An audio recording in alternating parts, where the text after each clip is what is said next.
Kami tidak tahu apakah channel seperti ini akan bertahan lama. Yang jelas, kami berupaya melawan arus media mainstream yang menjadi corong propaganda kelompok barat yang ingin mendominasi dunia.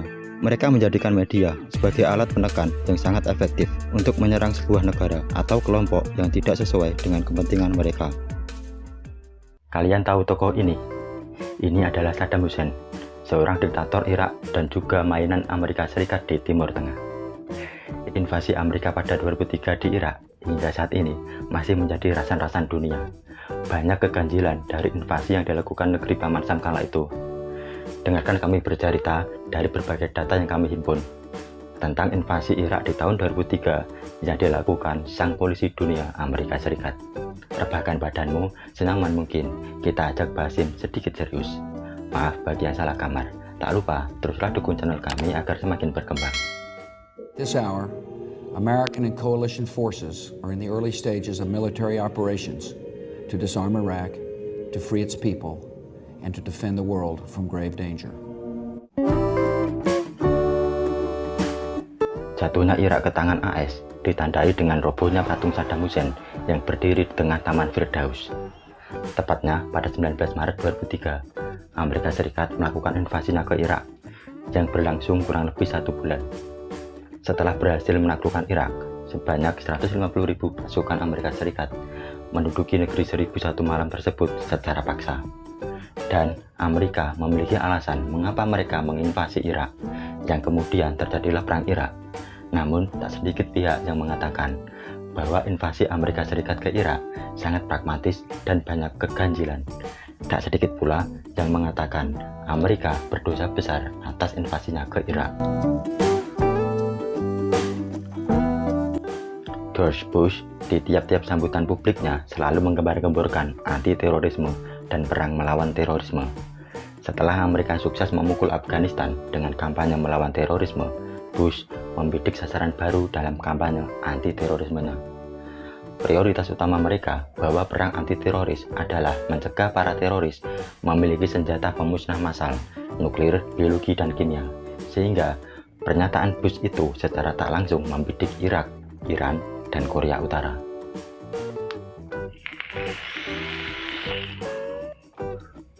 Ini yang menarik, mengutip Kompas.com, menurut para sejarawan, kekuasaan Saddam Hussein yang berlangsung lama diyakini bekerja sama dengan AS, tepatnya dengan agen CIA. Namun, pada 2003, Amerika justru melakukan invasi ke Irak setelah pengaruh Saddam Hussein menurun. Saddam Hussein memimpin Irak sampai 24 tahun. Barat, dalam hal ini Amerika Serikat, menyebut Saddam Hussein sebagai sang diktator yang jahat. Selama lebih dari 2 dekade kepemimpinan, Saddam Hussein melakukan banyak pembunuhan massal terhadap orang-orang Kurdi di utara dan orang-orang Syiah di selatan Irak. Dari sini, lalu mendorong Amerika Serikat membentuk operasi pembebasan warga Irak. Dan Amerika Serikat ingin warga Irak bisa menjalani hidup secara bebas dan merdeka. Tak cukup di situ, Irak juga dituduh memiliki senjata pemusnah massal. Presiden Bush dan Perdana Menteri Inggris kala itu, selain menyebut Saddam Hussein melakukan dukungan terhadap aksi terorisme dunia, Irak juga dituduh menyiapkan senjata pemusnah massal. Sehingga pihak mereka berupaya melucuti senjata pemusnah massal Irak yang hingga detik ini tidak terbukti. Terkait tuduhan senjata pemusnah massal ini bisa sangat panjang sekali ceritanya jika harus kami sampaikan mendetail. Saya hanya menyampaikan garis besarnya saja, bahwa tuduhan tersebut tak benar-benar terbukti dan hanya menciptakan kontroversi.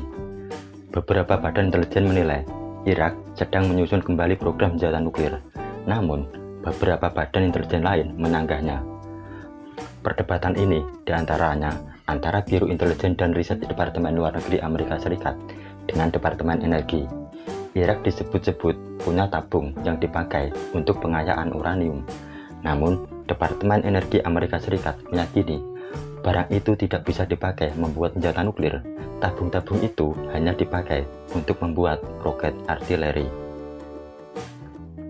Begitu pula dengan senjata kimia dan senjata biologis yang dituduhkan. Itu semua bisa disebut hanyalah klaim sepihak.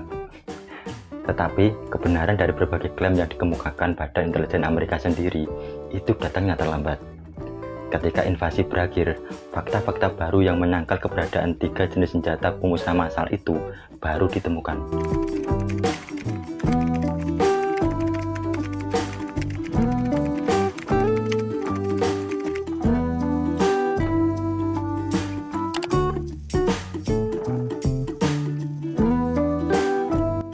PBB pun juga membentuk tim inspeksi senjata untuk mengusut terkait tuduhan Amerika Serikat ini. Dan setelah investigasi dilakukan, hasilnya bisa kita tebak. Irak dipastikan tidak memiliki senjata pemusnah massal seperti yang dituduhkan.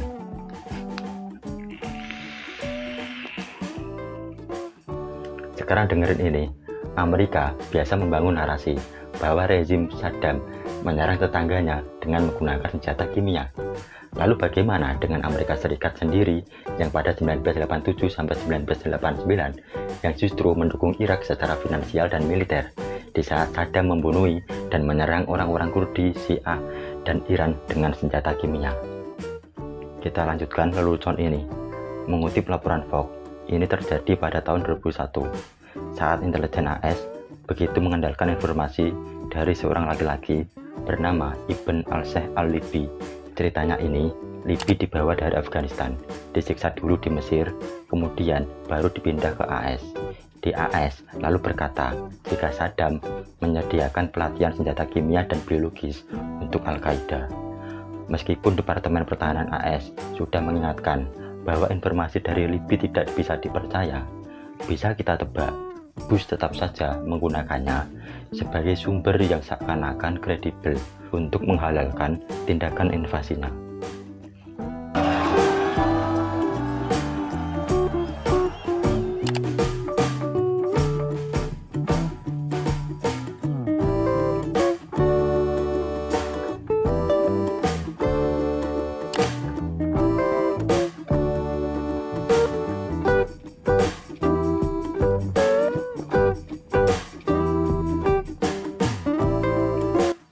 Terlepas invasi Amerika kepada Irak benar atau salah, faktanya Irak adalah negara yang seksi di Timur Tengah, dan tak berlebih menyebut invasi yang dilakukan Amerika Serikat ini sangatlah pragmatis. Pertama, dari segi ekonomi, Irak adalah negara dengan cadangan minyak terbesar kedua setelah Arab Saudi. Garis bawahi ini.